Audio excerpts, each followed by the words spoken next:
کہا جاتا ہے کہ حضرت سلیمان بن داؤد علیہ السلام کے ایک چرواہے کی نگرانی میں کچھ بھیڑیں تھیں۔ ایک دن ان کے پاس ایک بھیڑیا آیا اور بولا، مجھے ایک بھیڑ دے دو۔ چرواہے نے حیران ہو کر جواب دیا، یہ بھیڑیں حضرت سلیمان علیہ السلام کی ملکیت ہیں، میں تو بس ان کا رکھوالا ہوں۔ بھیڑیا بولا، تو جا کر حضرت سلیمان سے پوچھ لو کہ کیا وہ مجھے ایک بھیڑ دینے کی اجازت دیتے ہیں۔ چرواہے نے کہا، مجھے ڈر ہے کہ اگر میں چلا گیا تو تم بھیڑوں پر حملہ کر دو گے۔ بھیڑیا ہنسا اور بولا، جب تک تم واپس نہ آ جاؤ میں خود بھیڑوں کی نگرانی کروں گا۔ اللہ نہ کرے کہ میں خیانت کروں، لیکن اگر میں نے خیانت کی تو میں آخری امت کا قرب قیامت والا ایک آدمی بن جاؤں۔ یعنی اپنے آپ کو بددعا دی کہ ہم موجودہ مسلمانوں کی طرح ہو جاؤں، جو کہ افسوسناک ہے۔ یہ سن کر چرواہا روانہ ہو گیا۔ راستے میں چلتے ہوئے اس نے 3 عجیب و غریب مناظر دیکھے۔ پہلی نشانی، اس نے ایک گائے کو اپنی ہی بچی کا دودھ پیتے دیکھا۔ حیران ہو کر اس نے سوچا، سبحان اللہ، میں نے اس جیسا منظر پہلے کبھی نہیں دیکھا، اس کا مطلب کیا ہو سکتا ہے؟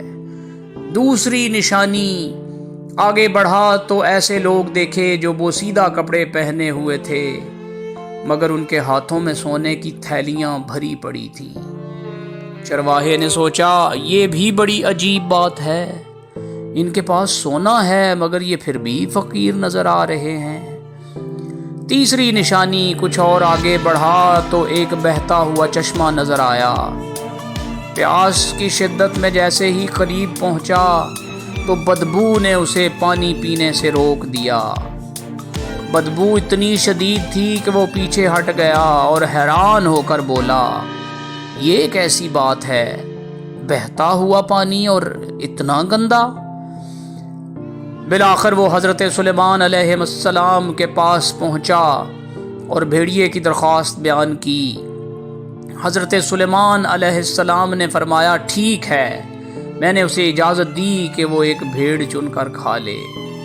چرواہے نے عرض کیا، حکم بجا لاتا ہوں، مگر راستے میں 3 عجیب چیزیں دیکھی ہیں، ان کی حقیقت جاننا چاہتا ہوں۔ حضرت سلیمان علیہ السلام نے پہلی نشانی کا جواب یہ دیا، یہ آخری زمانے کی نشانی ہے، مائیں اپنی بیٹیوں کو فتنہ میں مبتلا کریں گی تاکہ خود فائدہ حاصل کر سکے۔ دوسری نشانی کا جواب، یہ لوگ ڈاکو اور چور ہیں، جو مال حرام سے آتا ہے اس میں برکت ختم ہو جاتی ہے۔ آخری زمانے میں حرام کمائی عام ہو جائے گی، قناعت ختم ہو جائے گی اور برکت اٹھا لی جائے گی۔ تیسری نشانی کا جواب یہ ہے، یہ بھی آخری زمانے کے نام نہاد دیندار ہیں، دور سے دیکھو تو ان کا لباس دینداری کا ہوگا، مگر جب قریب جاؤ گے تاکہ کچھ سیکھ سکو تو پاؤ گے کہ وہ دنیا اور خواہشات میں ڈوبے ہوئے ہیں۔ یہ سن کر چرواہے نے تڑپ کر کہا، میں اس زمانے کے فتنہ سے اللہ کی پناہ مانگتا ہوں۔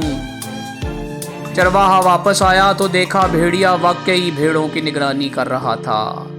اس نے کہا، حضرت سلیمان نے تمہیں اجازت دے دی ہے کہ تم کسی بھی بھیڑ کو چن کر کھا سکتے ہو۔ بھیڑیے نے بھیڑوں پر نظر دوڑائی اور ایک کمزور بیمار بھیڑ کو چن لیا۔ چرواہے نے حیرت سے پوچھا، تم نے یہی بھیڑ کیوں چنی؟ بھیڑیا بولا، کیونکہ یہ اپنے رب کی تسبیح سے غافل تھی، جو اپنے رب کے ذکر سے غافل ہو وہ بہت بڑی آزمائش میں ہوتا ہے۔